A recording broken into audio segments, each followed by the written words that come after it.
يسألونك ماذا ينفقون قل ما أنفقتم من خير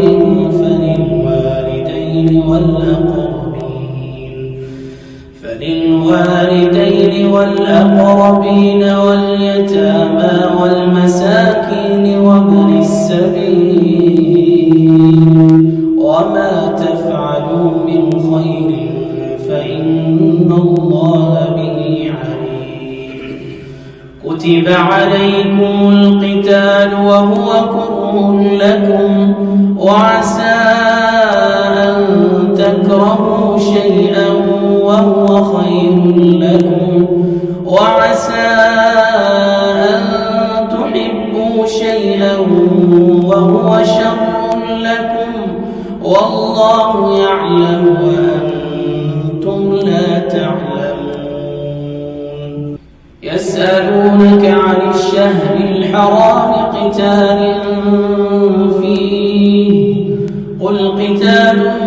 فيه كبير وصد عن سبيل الله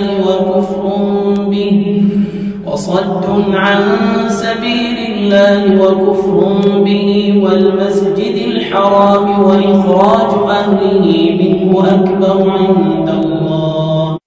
والفتنة أكبر من القتل ولا يزالون يقاتلونكم حتى يردوكم عن دينكم إن استطاعوا ومن يرتدد منكم عن دينه فيمت وهو كافر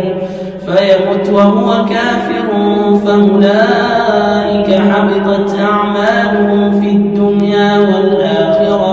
وأولئك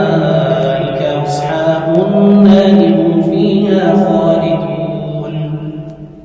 إن الذين آمنوا والذين هاجروا وجاهدوا في سبيل الله